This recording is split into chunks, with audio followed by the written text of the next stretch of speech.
Hi, Randy. It's good to see you.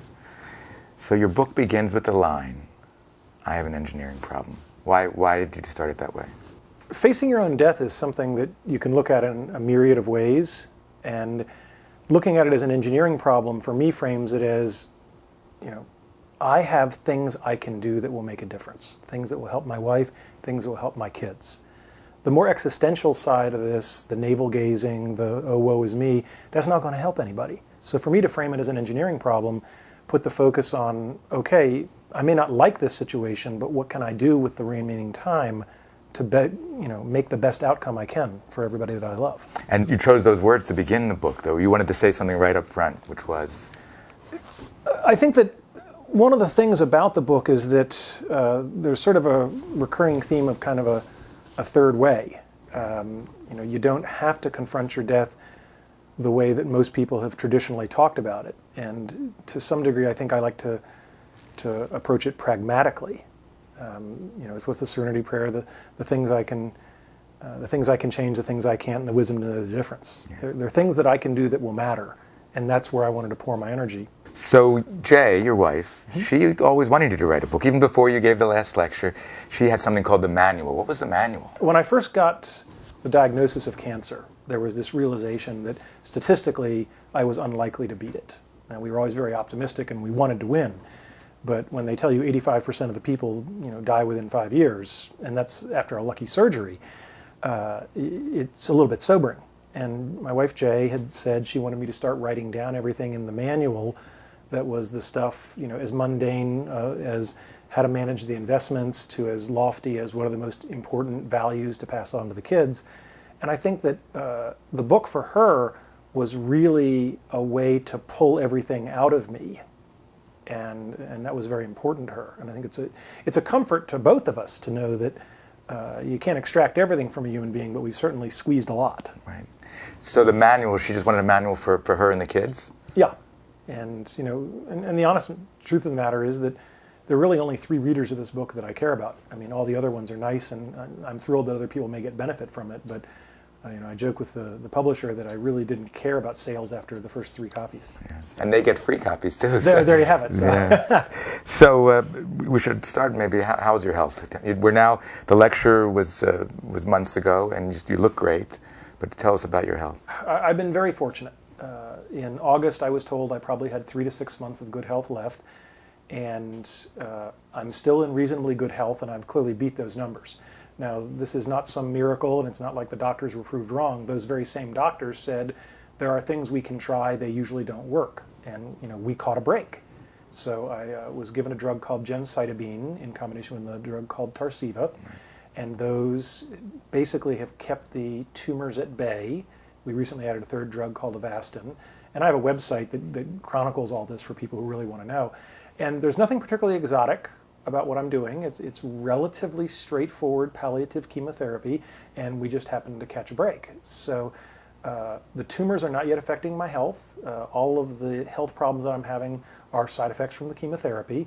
I get fatigued, I have something called neuropathy, I have trouble feeling my fingers and toes, and I have a little bit of mild nausea from time to time, but these are all small prices to pay for getting to walk around. Yeah. You had thought of having in the acknowledgments, acknowledging the drug gemcitabine. Why? Yeah. Why? Well, when I was first diagnosed and I gave the lecture, shortly after that, a lot of publishers contacted me and said, hey, have you thought about writing a book? And I very politely wrote back, did you not catch the part in the lecture about how I'm dying really quickly? And it was a fairly ludicrous thing. And then we caught the break, and the gemcitabine was working. And that was when I mentioned to Jay that publishers had talked to me about writing a book, and she said, I want you to do this. Yeah. And it was only because we had gone in this blind rush and done all the things that we needed to do for the family, and then all of a sudden I'd bought this bonus time. And so I joked about how in the history, first time in the history of the publishing world, we'd acknowledge a drug, and this book is made possible by the drug gemcitabine. And when you and I first started talking about the book, we thought that you would sort of spill yourself out, and we reported, and you didn't even think you would get to read it necessarily. So it's the finished product. So you've been engaged in the whole process of it. Has it been now that you've got a book in your hands? Is it different than having the last lecture on the web? Well, I think that, first off, the going in presumption was that, as I used to say, I'm probably not going to be around to sign the copies, and obviously I'm thrilled that I am. And one of the reasons that working with you was so great was that I had to have somebody that I could trust to take this thing across the finish line in all the final editing process if I wasn't going to be able to participate in that. I'm thrilled that I was able to participate, and it was just a ton of fun. In terms of the artifact, the book versus the video of the lecture, I just think they're just completely different animals. The kids, my kids will get a sense of who I was by seeing me on that stage. But I joked to Jay that if I'd said all the things I wanted to say, it would have been a 6-hour lecture. And I've lectured long enough to know that there aren't many good 6-hour lectures. And the nice thing about the book was it gave us the space to say all the things I wanted to say to the kids, and it gave us room and time to do that. I don't want to say in a leisurely fashion, but in a non-rushed fashion. And the other nice thing about the book is that it is a form that has been around for a long time, and it's easy for me to believe that it might be very hard to play the video. We can't even settle on DVD formats in this country, and so the nice thing about a book is that I'm pretty sure that when my children are my age, the book will still work technologically. Now, there's the great thing about the book and the lecture is you can watch the lecture and you want to read the book. You can read the book and you want to watch the lecture. So they're sort of twins in a way. Do you see it that way too? They complement each other? I think so. I think that because my wife and I had serious conversations about why not just write the book and do it privately. And the manual was never meant to be anything that would be seen by anybody with kids. I got so many emails after the lecture of people saying they had been so touched and so inspired that it really made me believe that we might as well just do this upright, because if people were going to get more value from that, then why not? Some of these emails were just extremely touching, and I think there's also a theme of I'm very grateful for the parents that I had, and there are a lot of things that I wanted to pass on to my kids, and a lot of people identify with that, and some other people don't identify with that, and I think there's a sense of, gee, here's somebody who felt really wonderful towards his parents and wants to share how they treated him. And I think that there's an undercurrent for some people of, the book helps them, pick up some parenting tips maybe. And if that happens, then it would be almost criminal not to share it if there's things that I can pass on from what my parents taught me. The lecture at Carnegie Mellon didn't go into my private life because I couldn't do that. I couldn't talk about my kids without crying. And the nice thing about a book is that you can sort of sidestep that emotional part of it. And the nice thing about the medium is that you can be, a little bit calmer, because even if you're crying as you write it, nobody knows that when they read it. The one time that in all the hours that you and I talked, the one time you did get emotional was when the last chapter was being discussed. And you had said, maybe you can repeat it, about how it was like being on stage for the last part of the lecture. That was a hard thing for you to write. Yeah, and it's a hard thing even to today, because it's sort of, there's no getting around the fact that, it's for my kids. And I've led a good life. If I didn't have a wife and kids, I certainly wouldn't want to die, in my late 40s, but I wouldn't view it as some sort of awful, hideous, tragic thing. It's not the years, it's the mileage, and I've had a lot of fun and I've done a lot of cool things. But when I think about the kids, that's just, it's beyond the pale. And so that's always been the emotionally hard part of this, is that what's happening to those kids is just not right. And I can't stop it. Lord knows I'm trying every way I can, and I've stayed around long enough to get Logan out of diapers, and with some more good luck, we can maybe get Chloe out of diapers. So, these are the milestones my life is measured in. But it's tough because they're getting the short end of the stick, and that ain't right. So when you were on stage giving the last lecture, you even had the final slides that you showed. Oh, yeah. You were prepared not to have to mention the kids. You would just flash the slides. Yeah, there is a craft to this, and part of this is knowing what you can and can't pull off. And if you watch the end of the lecture very quickly, you will see that I start talking very fast. And that's because I'm afraid I can't get through it. And the last couple of slides in the lecture are set up so that it can be done silently. I mean, it's all text, and all the words that I spoke were on the slides. So if I was overcome, I could just, advance the slides every few seconds, and it would end that way. And that was sort of my hedge, and I managed to get through it, but only barely. I mean, it was a very hard thing to do. And yet in the book you were able to open your heart and talk to them at great length. Yeah, and I think it's a different process being on stage in front of 400 people that I know and love professionally. There's a certain nakedness to that emotionally, and certainly something that I didn't have a lot of experience with. And it's also a very emotional time. And you got to remember that I was within a couple of weeks of being told your life is over.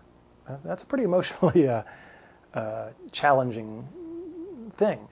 Many people have said to me, all you had to do is walk out on that stage and stay vertical for an hour and you're my hero. And that, I understand what they mean by that, because it is hard. Although, as my wife and I are quick to point out, there are a lot of people out there that have faced diagnosis and treatment, just as bravely as we have. And it's sort of this accident of fate that a lot of people have heard about me. There are a lot of people out there that are a lot braver than I am. Having said all that, the nice thing about the book was that I didn't have to stand up in person to communicate. I mean, that's my profession. I'm a lecturer. I'm a terrible writer. Right? I'm glad that this is going out on all of the promotional websites. But and one of the great things about working with you was that I'm really good at coming up with things to say, and I'm really bad at finding ways to say them in prose. I would disagree with that, but because you do, everything that comes out of you, as everybody sees here, is. But only when I talk. I mean, the only way I can write is, and this is literally true. The only way I could write journal papers as an academic was I would give talks, and then I would go back and literally transcribe the video, which is an insane way to try to communicate in written form. Yeah. But I've just never been able to collect my thoughts in written form the same way that I can when I'm preparing to speak to people. In the introduction, you say that if you were a musician, you would have made music for your kids. Explain that a little bit. There were some comments on websites where people were talking about why was this guy doing this, and somebody actually inspired me because those were some of his comments, more or less. He said, "Well, you don't get it." Because the question was, this guy has months to live. Why is he going into work and giving a lecture? And somebody said, no. This wasn't a guy going to work. This was artistic expression. If he were a singer, he would have sung. If he were a painter, he would have painted. But he's a lecturer. And I thought. And so you lectured. I never thought of it that way, but that's exactly right. This was how I chose to express myself. And in the book, we talk about. I'd always worked with computer scientists and artists. One of the nice things about my career was I tried to put them together. And I always thought the artists were a little bit self-indulgent because they would talk about these things inside of them that had to get out. And it took me till the end of my life, but now I know how they feel. I didn't give that lecture because I wanted to. I gave that lecture because I had to. And the book is another way to get out what is inside of you. Yeah, and it was a very... It was a very cathartic process. Nobody wants to leave their children without a dad. But if you're going to have to do that, there's a great solace in saying, I would like to have, administered this to you over the next 20 years. But at least I've got a shot at telling you what I think is important. That's a lot better than nothing. And, we talked in the book about how the lecture and the book they're pretty inadequate substitutes for a living dad. But engineering isn't about optimal solutions. It's about doing the best you can with what you have. And I think that's why framing it as an engineering problem allows me to say I did the best I could with what I had to work with. And, at some point I'm going to have to go into that night. And that's going to allow me to feel okay about things. Because if you hold yourself to the standard of, well, I did a pretty crappy job compared to what it would have been like to be alive. Well, I don't get that choice. The choice I get is, what did I do with the months I had left? And one of the things that I'm most proud of is that we were able to find a way to get all of this out of me without it being sort of this zero sum game competing for time with the kids. Because part of keeping myself healthy and alive longer was riding a bike an hour a day for exercise, and you and I used that hour when I couldn't be with the kids, and that worked out amazingly well. And part of the processes was that I was very surprised that by riding a bike and talking, that made me more open. I don't know if it's just being a little bit tireder. But you thought you were more open to? Oh, it's absolutely true that when I'm exercising and talking, there is something freeing about that. Well, there were 53, most of it was on the bike, 53 hours of conversation you and I had. So I feel like I had 53 lectures that the rest of the world didn't get, which is what became the book. And that's sort of what you're leaving for your kids too, in a way. Do you picture them at what age do you picture them picking up the book? You know, and watching the lecture too. Well, I don't know how old my kids will be when they watch the lecture or when they read the book. Somebody said something really, I think, insightful. They talked about how accessible the lecture was. And, you know, for my part, I tried very hard to not swear, which if anybody who's seen me lecture knows that that's an effort. And it's interesting because I had to use language and tone that was universal, because some part of my subconscious knew that this was going to be watched by the kids, but I had no idea how old they'd be when they were ready. So there's a certain universality that came out of that. Now with the book, we were trying to be much more conscious about that. And I think that the kids will probably have the book read to them before they read it, would be my guess. And that I would guess that they'll probably read it more than once, and they'll read it at different ages, and it'll be a completely different experience for them. Or, you know, it'll be sitting in the corner balancing, you know, making their table level.